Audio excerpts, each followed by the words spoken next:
नमस्कार, मैं राकेश और आप मुझे सुन रहे हो टैक्स जंक्शन पर। तो दोस्तों, दिल्ली हाई कोर्ट में एक पिटीशन दाखिल हुआ था और वो पिटीशन था सेम सेक्स मैरिज का, मतलब समलिंगी शादियों का। तो वो पिटीशन के तहत सेंट्रल गवर्नमेंट को अपना एफिडेविट सबमिट करना था। सेंट्रल गवर्नमेंट ने अपना एफिडेविट सबमिट किया है और ऐसा बोला है कि हम अपने देश में समलिंगी शादियों को मान्यता नहीं दे सकते। सेंट्रल गवर्नमेंट ने ऐसा बोला है कि हमने आईपीसी का सेक्शन 377 उसको हमने डीक्रिमिनलाइज कर दिया है।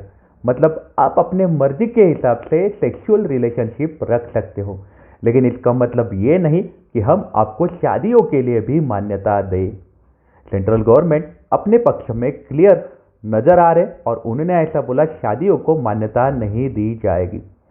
सेंट्रल गवर्नमेंट का ऐसा कहना है कि शादियों को मान्यता देना मतलब सिर्फ शादी का रजिस्ट्रेशन करना और उसको लीगल रिकॉग्निशन देना यहाँ तक सीमित नहीं है। फैमिली के इशू जो होते हैं वो रिकॉग्निशन और रजिस्ट्रेशन से बहुत दूर है। मतलब दो सेम सेक्स कपल ने अगर शादी भी कर ली तो फैमिली के इशू जो है वो सिर्फ इतना ही नहीं है कि रजिस्ट्रेशन होना, वहाँ पे रजिस्ट्रेशन सर्टिफिकेट लेना, हमारी शादी हो चुकी है, इतना ही इशू नहीं है। फैमिली के इश्यूज बहुत अलग होते हैं, ऐसा सेंट्रल गवर्नमेंट का मानना है। हमने आपको एक साथ रहने को परमिशन दी है, मतलब सेम जेंडर के लोग एक साथ रह सकते हैं, अपनी सेक्सुअल रिलेशनशिप शेयर कर सकते हैं सेम सेक्स इंडिविजुअल्स के साथ अगर वो चाहे तो। लेकिन इसका कंपैरिजन आप इंडिया के फैमिली यूनिट से नहीं कर सकते। इंडिया के फैमिली यूनिट में कौन कौन होता है? तो होता है बायोलॉजिकल हस्बैंड, बायोलॉजिकल वाइफ और उनके थ्रू पैदा होने वाले बच्चे। ये अपने देश में फैमिली की डेफिनेशन है और ये चीज़ को आप कंपेयर नहीं कर सकते सेम सेक्स कपल के साथ। ये बात सेंट्रल गवर्नमेंट ने बोली है। सेंट्रल गवर्नमेंट ने ऐसा बोला है कि अपने देश में जो शादियां होती है उसके तहत कायदे होते हैं, जैसे हस्बैंड वाइफ बच्चे, उनके लिए कायदे बने हुए और वो कायदे अपने देश में बनाता है विधानमंडल। अगर विधानमंडल कायदे बनाता है तो इसका अधिकार भी विधानमंडल का है कि शादी को मान्यता देना कि नहीं देना। कोई भी कोर्ट ऑफ लॉ, कोई भी हाई कोर्ट इस बारे में कोई भी जजमेंट नहीं दे सकता। ये बात सेंट्रल गवर्नमेंट ने बोली है। मतलब दिल्ली हाई कोर्ट के जुरिडिक्शन में वो डिसीजन नहीं आएगा।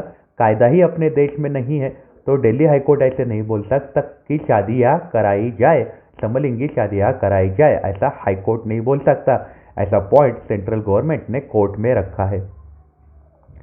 सेंट्रल गवर्नमेंट ने आगे बोला है कि दो इंसानों की शादी जो होती है वो सोशली रिकॉग्नाइज होती है और ये शादी जो होती है वो अपने देश में एक तो होते हैं, दो तरीके के कायदे होते हैं। जो एक स्पेसिफिक लिखित कायदे होते हैं जो अपने देश में सरकार बनाती है, विधानमंडल बनाता है, और दूसरे जो कायदे होते हैं जो अपने देश में समाज बनाता है।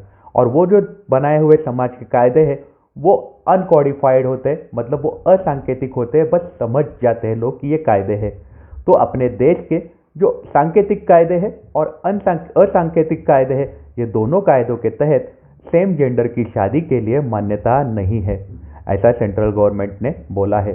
क्योंकि अपने देश में ऐसा नहीं मानते कि दो सेम जेंडर के लोग शादी कर सकते हैं। लोग ऐसे एक्सेप्ट नहीं करेंगे दो लोगों की शादी जो सेम जेंडर के हैं, ऐसा सेंट्रल गवर्नमेंट ने बोला है। सेंट्रल गवर्नमेंट ने आगे ऐसा बोला है कि शादी का लीगल रिकॉग्निशन होना बहुत ज़रूरी होता है और ये जो लीगल रिकॉग्निशन है वो डिसाइड करता है अपने देश का विधानमंडल। कोर्ट इसमें कुछ भी इंटरफेयर नहीं करेंगे, ऐसा सेंट्रल गवर्नमेंट ने अपना मुद्दा रखा है। सेंट्रल गवर्नमेंट ने आर्टिकल 21 का हवाला दिया। अपने घटना में जो आर्टिकल 21 है वो हमें जानकारी देता है पर्सनल लिबर्टी की।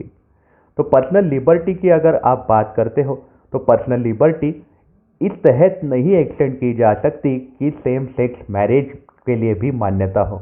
आप अपने पर्सनल लिबर्टी के तहत आपका सेक्शन 377 जो है वो डीक्रिमिनलाइज किया गया है, लेकिन आप यहाँ तक एक्सटेंड नहीं करके लेके जा सकते कि आप शादियाँ भी करें। तो ये बात भी सेंट्रल गवर्नमेंट ने बोली है। सेंट्रल गवर्नमेंट ने ऐसा बोला है कि जो प्रिवेसी के अधिकार है दिए गए हैं वो एक्सटेंड यहाँ तक नहीं हो सकते कि हम आपको शादियों के लिए मान्यता दें।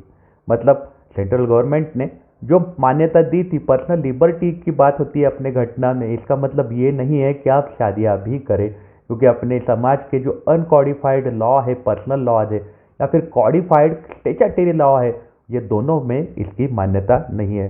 तो सेंट्रल गवर्नमेंट ने सबमिट किया है कि इंडिया की जो शादियां होती है उसमें धार्मिक विधि की जाते हैं। अपने देश में जो शादियां होती है वो धार्मिक विधियों से होती है।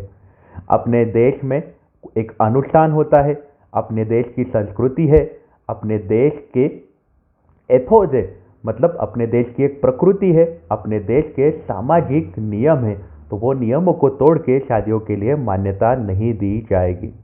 सेंट्रल गवर्नमेंट ने ऐसा बोला है कि शादी ये अपने देश में पवित्र माना जाता है और अपने देश के बहुत सारे पार्ट में इसको धार्मिक विधि के तहत किया जाता है।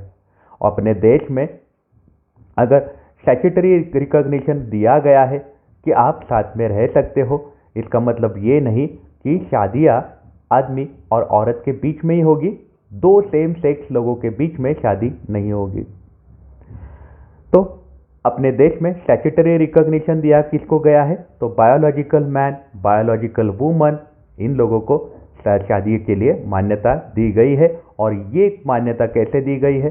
समाज ने मान्यता दी है और कायदे ने भी मान्यता दी है।